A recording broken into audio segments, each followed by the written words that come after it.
इसलिए आपने पूरी कोशिश करनी है कि इस वीडियो को ध्यान से देखें अगर आपका ऑस्ट्रेलिया या कनाडा जैसे कंट्रीज़ में जाने का इरादा है, ताकि आप वो सब मिस्टेक्स ना करें जो अमूमन लोग करते हैं और उसकी वजह से उनको इंतज़ार करना पड़ता है।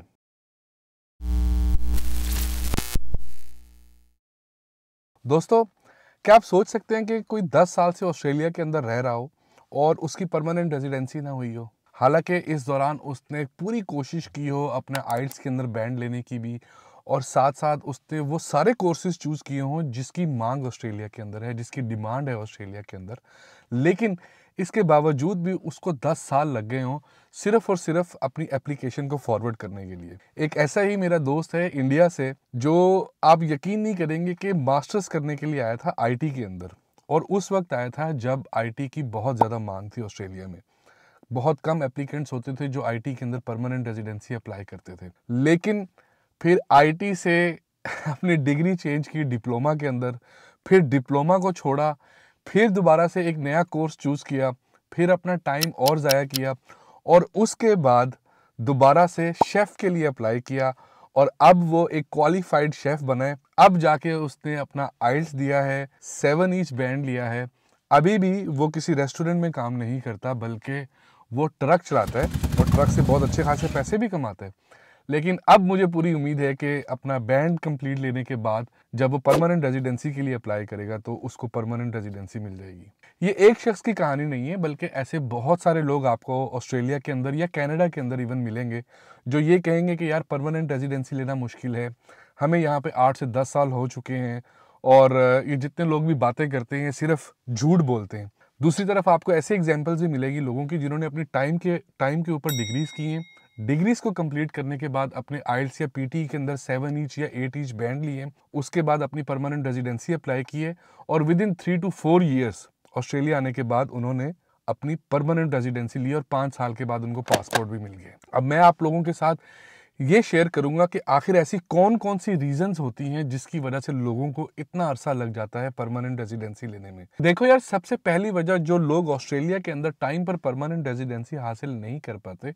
वो ये है कि जो लोग ऑस्ट्रेलिया अप्लाई कर रहे होते हैं और जब वो अपनी डिग्री चूज कर रहे होते हैं, तो उनको ये नहीं मालूम होता कि क्या ये डिग्री स्किल्ड ऑक्यूपेशन लिस्ट के अंदर है या नहीं है। अब स्किल्ड ऑक्यूपेशन लिस्ट वो लिस्ट होती है जो हर साल ऑस्ट्रेलिया पब्लिश करता है, जिसका मतलब ये होता है कि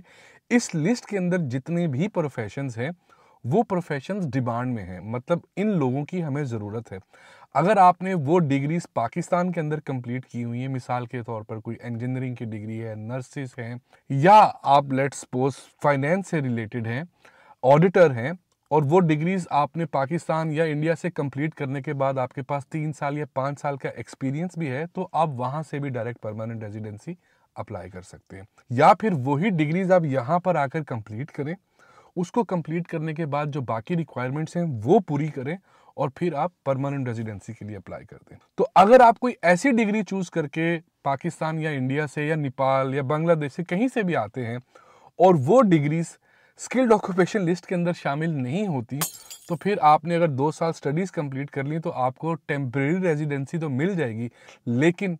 आप परमानेंट रेजिडेंसी के लिए अप्लाई नहीं कर सकेंगे। और जब आप उसके लिए नहीं अप्लाई कर सकेंगे तो अमूमन लोग क्या करते हैं कि वो या तो इस दौरान अपनी डिग्री को दोबारा से चेंज करते हैं, या फिर डिग्री कंप्लीट करने के बाद एक नई डिग्री स्टार्ट कर देते हैं। तो जो बात 2 साल की होती है वो 2 साल और 4 साल और आगे निकल जाती है, जिसकी वजह से वो लेट हो जाती है। तो आपने अपनी डिग्री निहायत ही ध्यान से चूज करनी है। दूसरी सबसे बड़ी वजह यह है कि लोग बड़े शहरों में आना पसंद करते हैं। सिडनी, मेलबर्न, ब्रिस्बेन, इन शहरों में आके उनको जॉब्स मिल जाती हैं, पैसा अच्छा कमा लेते हैं। लेकिन मैं आपको ये बता दूं कि इन शहरों के अंदर परमानेंट रेजिडेंसी हासिल करना बहुत मुश्किल है।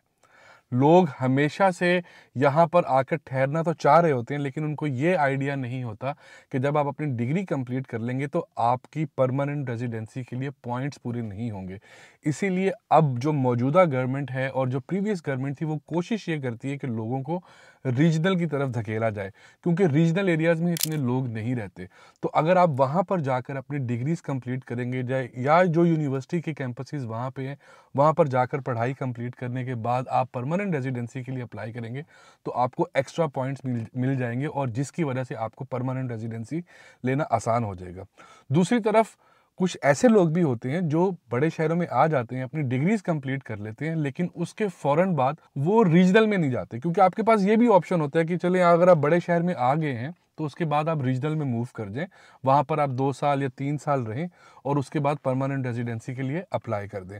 लेकिन जब वो टाइम पे नहीं जाते और इंतज़ार कर रहे होते हैं, परमानेंट रेजिडेंसीज बड़े शहरों से ही अप्लाई कर देते हैं, तब भी उनको लंबे अरसे तक इंतज़ार करना पड़ता है, और अमूमन जो इसका रिज़ल्ट होता है वो यही होता है कि at the end of the day उनको रीजनल में जाना ही पड़ता है। अब तीसरे नंबर पे जो इम्पोर्टेंट रीज़न है वो ये है कि लोग एक कोर्स में आ जाते हैं, फिर उनको यहाँ पे आके बाकी जो उनके आसपास के लोग होते हैं वो ये मशवरा देते हैं कि यार तुम यूनिवर्सिटी में क्यों पढ़ रहे हो, तुम किसी डिप्लोमे में चले जाओ, जहाँ तुम $12,000 फीस पे कर रहे हो, वहाँ पे तुम $6,000 फीस पे करो और तुम्हें कॉलेज जाने की ज़रूरत भी नहीं पड़ेगी। तो वो फ़ौरन से अपनी 6 महीने के बाद अपनी डिग्री चेंज करके कॉलेज में चले जाते हैं, फिर वो पढ़ाई नहीं करते और बाकी काम करते रहते हैं। फिर जब उसका टाइम पीरियड गुजर जाता है, जब उन्होंने असाइनमेंट सबमिट नहीं करवाई होती, तो फिर वो दोबारा से नया कोर्स चूज़ करना शुरू कर देते हैं, फिर उस कोर्स को छोड़ के कुछ और कोर्स चूज़ करना शुरू हो जाते हैं। इसलिए वो घूमते फिरते रहते हैं, अगले 5 से 6 साल तक अपना टाइम पीरियड ज़ाया करते हैं, और तब जाके उनको एहसास होता है कि जो उन्होंने वक्त ज़ाया किया है, इसी वक्त के अंदर तो वो सिटीज़नशिप भी हासिल कर सकते थे। क्योंकि अमूमन जो समझदार लोग होते हैं वो तकरीबन 4 से 5 साल के अंदर परमानेंट रेजिडेंसी ज़रूर हासिल कर लेते हैं। अच्छा, इसके बाद हम बात करते हैं आइल्स की। यार मुझे ये नहीं समझ आती कि लोग आइल्स से इतना क्यों डरते हैं। काफ़ी सारे लोग ये पूछ रहे होते हैं कि यार अगर हम पाकिस्तान से आइल्स करके ना आए तो भी चलेगा। भाई चलेगा क्या, दौड़ेगा भी, आपका शायद एडमिशन भी हो जाए, सब कुछ हो जाए। वैसे आप अपने लीगल कंसल्टेंट से भी ये बात पूछ सकते हैं, और अमूमन लोग आइल्स के बगैर भी आते हैं। लेकिन यार बात ये है कि आपने एक दफ़ा जब स्टडीज़ कंप्लीट कर ली, तो आपने जब अपनी डिग्री की असेसमेंट करवानी होती है, तब आपको आइल्स देना होता है। मिसाल के तौर पर अगर कोई अकाउंटेंट है और उसकी मास्टर्स की डिग्री कंप्लीट हुई है अकाउंटिंग की, तो उसने जब अपनी डिग्री असेस करवानी है उस वक्त उसको 7 ईच बैंड चाहिए। अगर वो 7 ईच बैंड नहीं लेगा तो उसकी डिग्री असेस नहीं होगी, और अगर वो डिग्री असेस नहीं होगी तो उसको परमानेंट रेजिडेंसी के लिए या फिर इवन टेम्परेरी रेजिडेंसी के लिए भी पॉइंट्स नहीं मिलेंगे। तो आइल्स से जान छुड़वाने से बेहतर ये है कि आप 2-3 महीने लगा के आइल्स की अच्छी तैयारी करें, और उसके बाद आप ऑस्ट्रेलिया आ जाएं, और वो जो नॉलेज आपने वहाँ से गेन किया हुआ है उसको भी अपने साथ लेके आएँ, क्योंकि बाद में टेम्परेरी रेजिडेंसी के दौरान भी और परमानेंट रेजिडेंसी के दौरान भी आपको आइल्स तो देना ही पड़ेगा। आइल्स के हवाले से मुझे अपनी एक यूनिवर्सिटी का दोस्त याद आ गया। आप यकीन करो, जब उसका आखिरी सेमेस्टर चल रहा था तो उसने क्या किया, उसने तब से ही आइल्स की तैयारी स्टार्ट कर दी, और उसने ये कहा कि यार जैसे ही मेरी डिग्री कंप्लीट होगी मैं उसके 1 से 2 हफ्ते के अंदर अंदर आइल्स दे दूंगा। और उसने यही किया। जब उसकी डिग्री कंप्लीट हुई है वो पहले से ही अपने आप को तैयार कर रहा था, तकरीबन 4 से 5 महीने पहले से, और डिग्री कंप्लीट होने के फ़ौरन बाद उसने आइल्स दिया और 7 ईच बैंड ले लिया, और उसकी वजह से उसको परमानेंट रेजिडेंसी लेने में काफ़ी आसानी होगी। तो आप इस तरह से खुद को पहले से ही तैयार कर सकते हैं, ना कि आप इंतज़ार करें कि कब मेरी डिग्री कंप्लीट हो और उसके बाद मैं टेम्परेरी रेजिडेंसी लेने के लिए फिर अप्लाई करूं। एनीवेज, इन सब पॉइंट्स के बाद अब बात करेंगे प्रोफेशनल ईयर की, जिसको आप समझ लें कि जैसे इंटर्नशिप होती है। प्रोफेशनल ईयर यहाँ पर ऑस्ट्रेलिया के अंदर आपकी डिग्री से ही रिलेटेड होता है, जिसको आप खुद से पे करते हैं पैसे, और उसके बाद 9 महीने का या साल का एक्सपीरियंस गेन करते हैं, और वो कंट्रीब्यूट करता है 5 points towards your permanent residency. अमूमन लोग आजकल ये कर रहे हैं क्योंकि उनको पॉइंट्स की ज़रूरत होती है। कुछ लोग प्रोफेशनल ईयर कंप्लीट नहीं करते थे, क्योंकि प्रोफेशनल ईयर करने के लिए भी आपको 8-10 हज़ार डॉलर पे करना पड़ता है। तो अगर आप प्रोफेशनल ईयर कंप्लीट कर लेते हैं 1 साल के अंदर अंदर, जब आपने टेम्परेरी रेजिडेंसी हासिल की होती है, तो ये पॉइंट्स आपको 5 एक्स्ट्रा मिल जाते हैं, जो अगेन कंट्रीब्यूट करते हैं आपकी परमानेंट रेजिडेंसी में। तो अगर आप आईटी से रिलेटेड हैं, बेशक अकाउंटिंग से रिलेटेड हैं या इंजीनियरिंग से रिलेटेड है, आपने प्रोफेशनल ईयर कोशिश करनी है कि ज़रूर करें, ताकि आपको ज़्यादा पॉइंट्स मिले। इसके साथ साथ एक और कोर्स होता है नाटी का। ये होता है इंग्लिश ट्रांसलेशन का कोर्स, मतलब इंग्लिश से उर्दू या उर्दू से इंग्लिश के अंदर ये टेस्ट होता है आपका ट्रांसलेटर का, और इसके भी 5 पॉइंट्स एक्स्ट्रा होते हैं। इसकी फ़ीस तकरीबन $1000 होती है, और अगर आप इस कोर्स को भी कर लेते हैं, इस डिग्री को भी कर लेते हैं, तो इसकी वजह से भी आपको 5 पॉइंट्स एक्स्ट्रा मिल जाते हैं। तो ये दोनों चीज़ों को करने से आपको 10 पॉइंट्स एक्स्ट्रा मिल जाते हैं, जो कि अच्छे खासे पॉइंट्स होते हैं आपकी परमानेंट रेजिडेंसी के लिए। इसलिए मैं ये मशवरा दूंगा कि अगर आपकी परमानेंट रेजिडेंसी फर्स्ट प्रेफरेंस पे है, तो आप पैसों को प्लीज़ कंसीडर मत करना, ये 2 कोर्सेज ज़रूर करना। और लास्ट में मेरे ख्याल से जो मोस्टली लोग ब्लंडर करते हैं वो यही होता है कि वो काम करते रहते हैं लेकिन वो पढ़ाई नहीं करते। जिस मकसद के लिए वो आए होते हैं उस मकसद को वो बिल्कुल छोड़ देते हैं, अपने पसे पुश्त डाल देते हैं और बाकी चीज़ों के ऊपर फोकस करते रहते हैं, जिसकी वजह से at the end of the day उनको कभी कभार वापस भी जाना पड़ जाता है,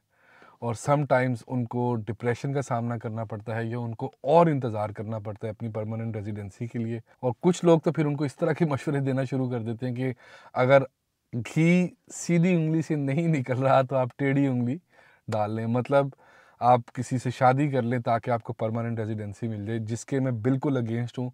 ये बेवकूफ़ी, ये अहमकाना सोच आपने कभी नहीं रखी। एनीवेज, मेरे ख्याल से ये वो तमाम पॉइंट्स हैं जिसकी वजह से लोगों को परमानेंट रेजिडेंसी हासिल करने में दुश्वारी होती है। इसके बावजूद अगर कोई ऐसा शख्स देख रहा है जो ऑस्ट्रेलिया के अंदर या कनाडा के अंदर है और समझता है कि इसके अंदर कोई और पॉइंट्स भी ऐड हो सकते हैं, तो वो कमेंट सेक्शन में ज़रूर आप लिखिएगा ताकि बाकी लोगों को भी इससे रहनुमाई हासिल हो सके। अपना ढेर सारा ख्याल रखिएगा। Till that, thank you so much, piece.